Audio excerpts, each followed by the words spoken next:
I'm going to feed off your energy, so let's go back and forth here. My name is Alex Kantrowitz. I'm the host of Big Technology Podcast, and I also write Big Technology. You can find it at bigtechnology.com. I speak with people in the AI field every single day, and based off of those conversations, I'm about to take you through what I think is about to happen in the AI world over the next year. So you all remember last year, November 2022, huge moment, ChatGPT is released. And as you can see from the headlines on the screen, nobody really had any idea what this thing was, what it was going to become, what were the benefits, what were the liabilities. Well, fast forward 2 months from then, and ChatGPT becomes the fastest growing consumer product in history. More than 100 million people in 2 months use that thing. And all of a sudden, we're like, wait a second, something's happening here. Today, you search Google, will generative AI, right, with the whole field that ChatGPT has ushered in, and you have so many questions. Will generative AI, a lot of people are worried about jobs. We'll cover that. But still, a year in, we're all here because we're trying to figure out what this is going to amount to. Let's get to our predictions. My first prediction is that OpenAI, which is the leader in the field today, is going to lose the throne. That's right.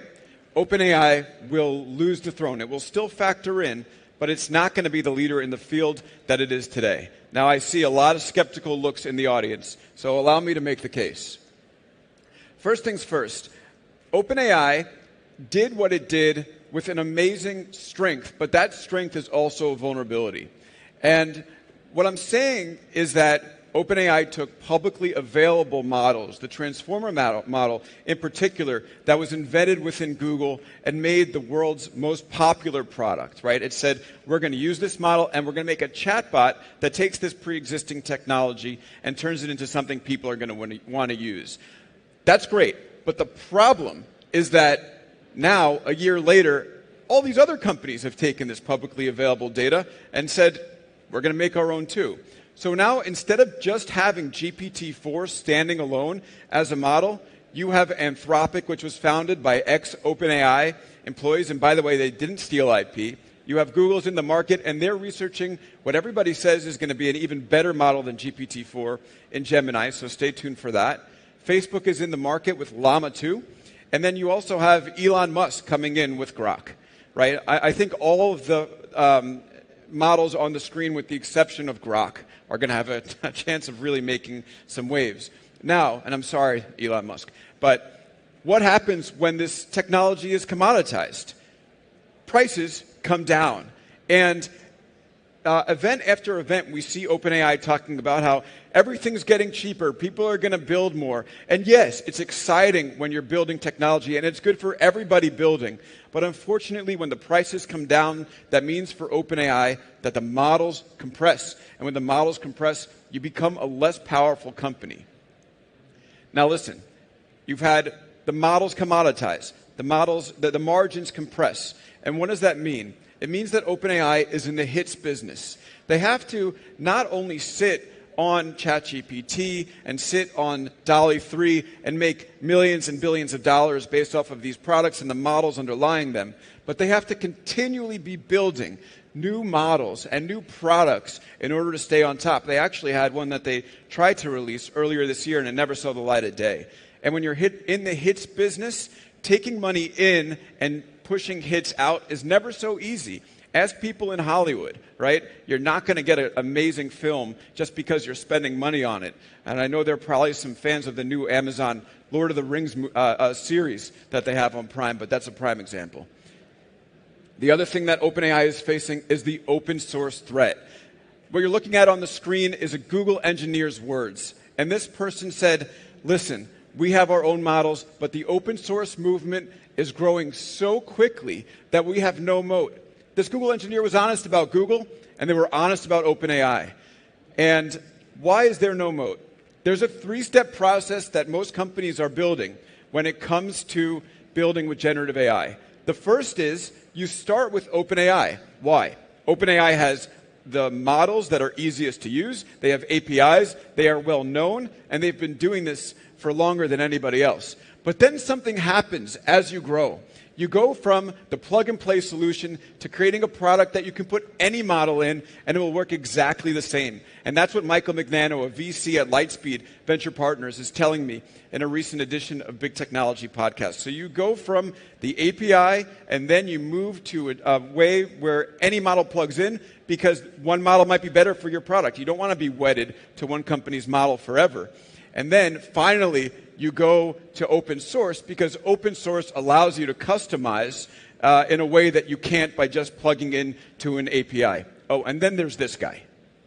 Now, Mark Zuckerberg saw that Sam Altman and OpenAI built the fastest growing consumer product in history in ChatGPT. There's one thing, having spoken with Mark Zuckerberg, that I know he doesn't like, and that's when other companies build consumer products that do better than him. And I see some people laughing, but get in the cage with Mark Zuckerberg, and then we'll see what happens, right? This guy does not like being in fights that he thinks he might lose, or he might take a punch in the face. And therefore, he's going after OpenAI with that open source model that I spoke about earlier, Llama 2, which is the leader in open source right now, and some more chatbots that we're going to talk about in a moment. Finally, we're going to move, we're getting ahead of myself. We're going to move from big models to smaller models. Big models, inefficient. Smaller models, efficient. We're going to go from Arnold Schwarzenegger models to Danny DeVito models. Great movie, by the way. And then finally, what you see on screen is a screenshot from OpenAI's Developer Day. That, by the way, I'm familiar with the format. It's called a Broh hug, and it's happening between Sam Altman, the CEO of OpenAI, and Satya Nadella, the CEO of Microsoft. Something happens when you Broh hug with a big tech CEO. It means that you are much more likely to work with them and much less likely to work with their competitors. Not to mention the fact that Microsoft owns 49% of OpenAI. And so that means that if you're a developer, to work with OpenAI, you're probably going to want to use Azure. But there are so many different cloud platforms, including the leader from Amazon, that you're not going to be able to work with as easily. Now, it's potentially a benefit to OpenAI because this sync with Microsoft could end up leading them to a place where they're able to build better models that perform better because they're this close. But let me tell you something. The best way to win in tech is to be everywhere. And OpenAI, they might be everywhere, but it won't be as easy to work with them because they're so wedded to Microsoft. Maybe not an immediate problem, but watch this. It's definitely something that I think you need to pay attention to. All right, we're still in prediction 1, so let's sum it up. The 6 problems that OpenAI is running into: model commoditization, margin compression. They're in the hits business. There's an open source threat. We're moving to smaller models, and they're just a bit too close to Microsoft. I see some cameras, so at least, it seems like there's some response to this argument, maybe a little bit different than when you saw Joffrey on the screen 5 seconds earlier. So who's going to win? Who's going to benefit here? Look, this is the old ancient meme of Jeff Bezos as the original bookseller saying, I sell books on the internet. And then Jeff Bezos becomes this multi-billionaire and he says, I sell whatever the F I want. That's the evolution of Microsoft. My perspective here is that Amazon will now become the everything store for AI models. And that is going to put it in the lead of the arms race. Does that mean it's going to win the AI arms race? I don't think so. We don't know yet. But is there going to be a moment where everybody looks and says, wow, Amazon is the leader of this race? Yes, I definitely think that's coming. Why is that the case? First of all, Amazon has a bring your own model approach. Instead of being wedded to an OpenAI, Amazon says, listen, what I want is for you to work on Amazon Web Services. It doesn't matter what you use because, remember, we talked about margin compression in the beginning of this. Amazon's going to make its money not by using its own LLM, although it has one. It's going to make its money when you're using AWS to build your own products. And as an ancient Amazon proverb goes, no matter what model you use, we will get paid. And in fact, that proverb comes from an interview that I did with Matt Wood, who's the VP of Technology at Amazon Web Services. Let me just read it to you. He says, we get paid by providing compute capacity to actually do the model training and for providing the access to the large amounts of storage that are needed to store the data and then get that data into the machine learning models. Do you hear this? Everywhere along the chain, Amazon is getting paid. Does that exist for OpenAI? No. And that's why I think Amazon is going to be the leader. Oh, and by the way, the research advantage that others have, well, Microsoft is starting to become at par because earlier this year, actually just a few weeks ago, they invested $1.25 billion in Anthropic, which is that OpenAI competitor started by OpenAI expats. And it's going to give Amazon this hook into cutting-edge research that it wouldn't have had previously. Finally, this is another screenshot from OpenAI's demo day. This is Sam Altman, OpenAI's CEO, standing in front of 6 different phone screens representing 6 different voices that you can interact with to talk to ChatGPT. What this is showing is that OpenAI believes that we're not just going to interact with AI via text. We are going to interact with them via voice. Who does that benefit? It benefits Amazon. Amazon has 500 million Alexa-connected devices in homes across the world. If this is the way that we're going to interact with AI models, then actually Amazon already has the hardware in our homes ready to deploy it. You see a slide like this from Sam Altman at OpenAI Developer Day. You start questioning whether that company can lead forever. And that's why, again, I think Amazon is best positioned to lead this race, at least for a moment. Remember, this is the company that loves artificial intelligence and loves robotics so much that Jeff Bezos taped his freaking Echo onto a Roomba, okay?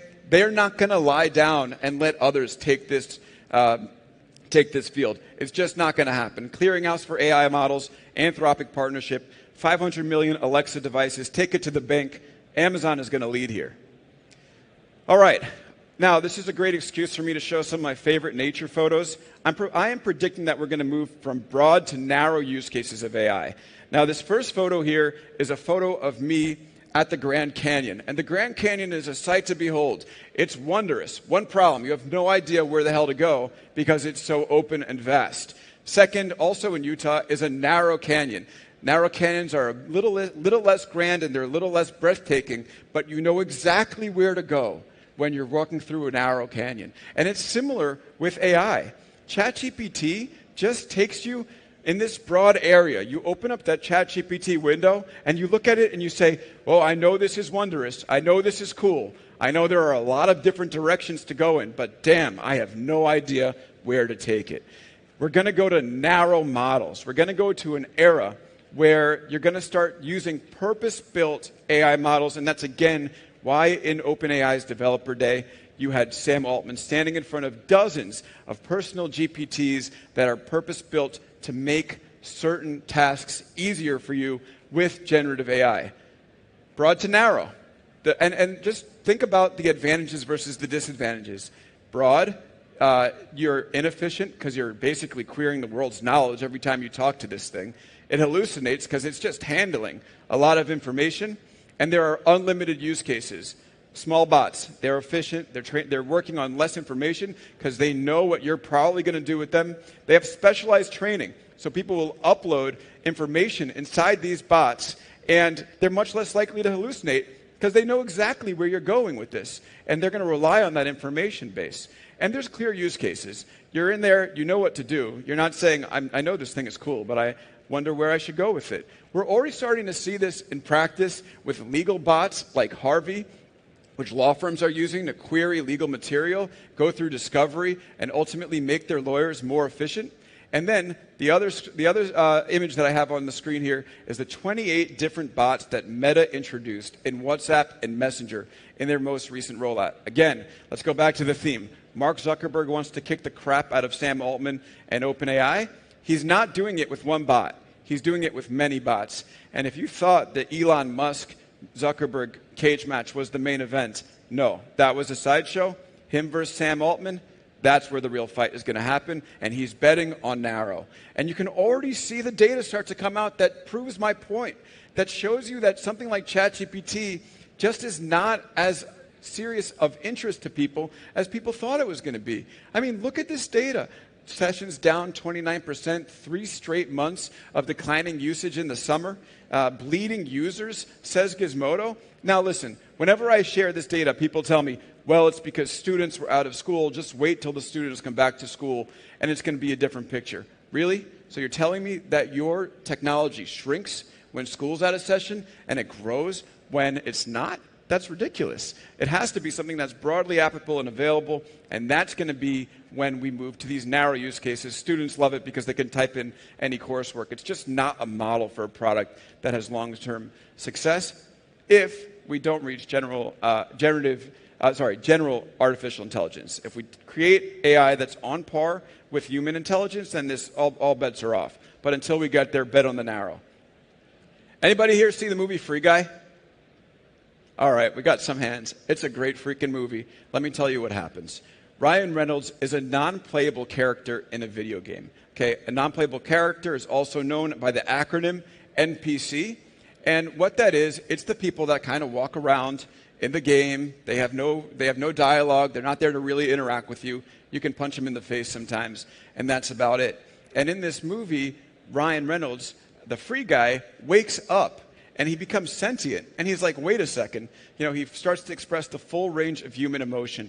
And I believe that we're not going to quite get there, but we're going to get pretty damn close to free guy when we build LLMs into video game technology. And that leads me to prediction 4, is that video games are going to be absolutely incredible with this stuff.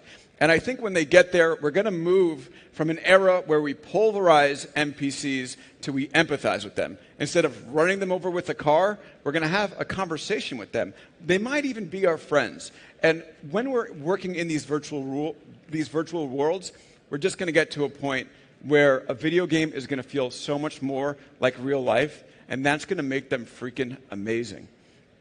This is not something that's coming out of left field. I spoke with the founding product manager of Lambda, which is Google's original chatbot, and he said to me that they were exploring some use cases around how a technology like that could be used for powering NPCs within games. The smartest minds built the original technology based off of large language models inside Google. They never shipped it, but they did come up with this use case, and you better believe that these companies and video game developers right now are having conversations about how to make video games something that even non-gamers might find fascinating. Let me end this prediction section with a quote from the free guy. He says, "I may not be real, but for a second there, I felt pretty alive." I wanted to put this in here, A, because I believe that every presentation should have as many images of Ryan Reynolds as possible, but B, because I do think that we're going to get to a place where these bots or these NPCs won't exactly wake up, but they're going to feel real to us. Okay, I lied. One last thing. Screw the critics. The critics believe that Free Guy is only 80% on Rotten Tomatoes. Wisdom of the crowds. Us, the audience, we say 94%. If you haven't seen it, go see it. It's my dad's favorite movie. Okay, prediction 5, that we are about to see the world's greatest copyright battle. Greatest copyright battle. Last week at OpenAI's Developer Day, Sam Altman said that if you get sued, to certain customers, if you get sued for copyright infringement, we are going to pick up your legal costs. What he's saying effectively is like, please, go use other people's copyrighted material, and we'll pick up the bill if that turns out poorly for you.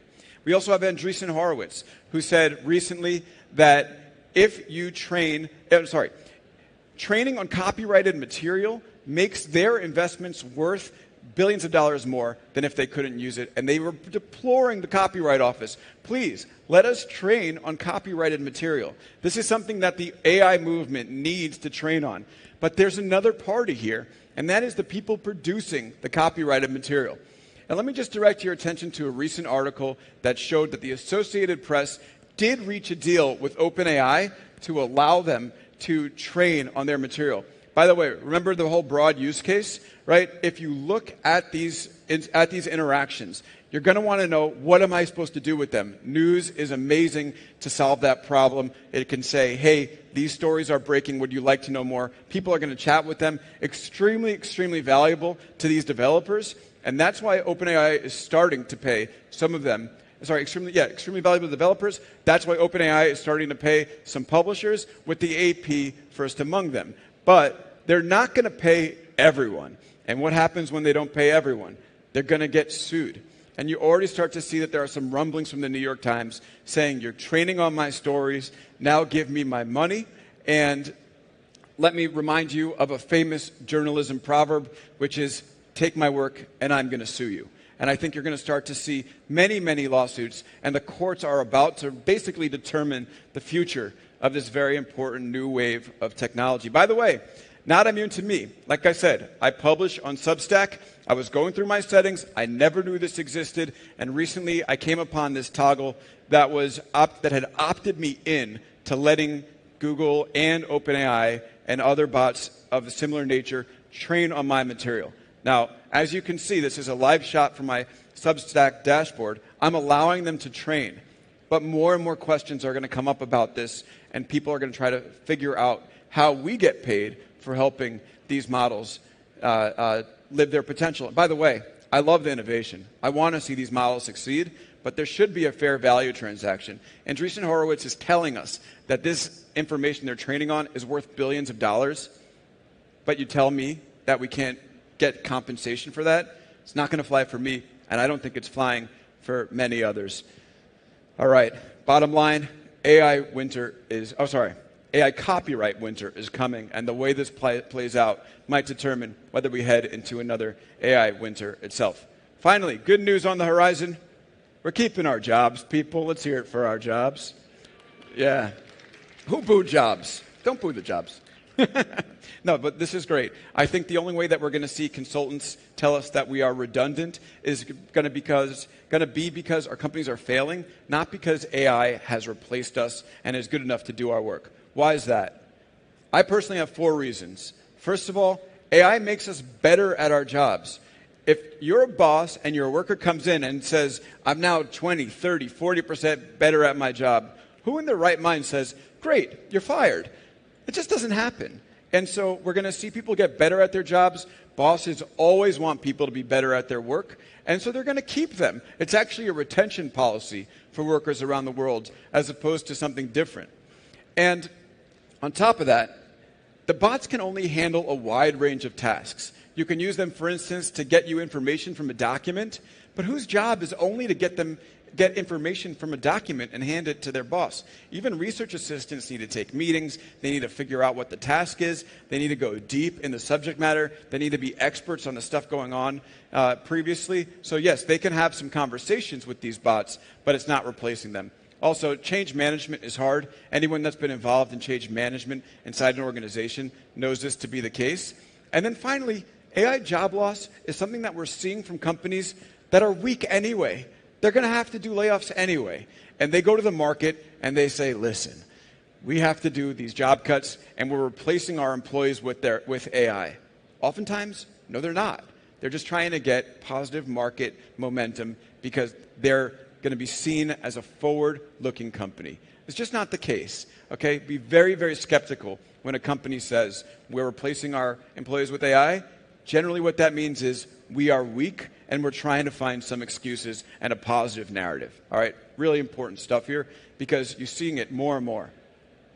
This is a quote from the head of AI at the Mayo Clinic Lab. He's a neuroradiologist.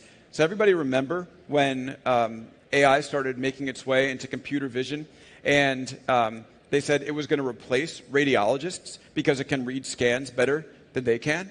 Well, that's not exactly happening. Mayo Clinic has 11 AI models functioning in the clinic, and they're still looking to hire radiologists. So again, let's just be very skeptical of this narrative, and you can hold me to it. I wrote about this in the Boston Globe, in Slate, on big technology. On my show, we do accountability when we get things wrong, and we talk about it. And so if you end up listening and you see that I'm wrong here, write in. But I'll hold myself accountable, and I hope you do too. All right, one bonus prediction. The AI is not going to kill us, okay? Not happening. All right, six bold predictions on the future of AI. Let me recap them for you. OpenAI loses the throne. Amazon will lead the AI arms race. We're going to move from broad to narrow use cases. AI is going to make video games absolutely incredible. The world's biggest copyright battle is on its way. And God bless, we're keeping our jobs. Thank you very much, everyone. You've been an amazing audience. Take a photo, follow the podcast, follow the newsletter, and I hope you have a terrific rest of your WebSummit. Thank you for joining, and have a great day.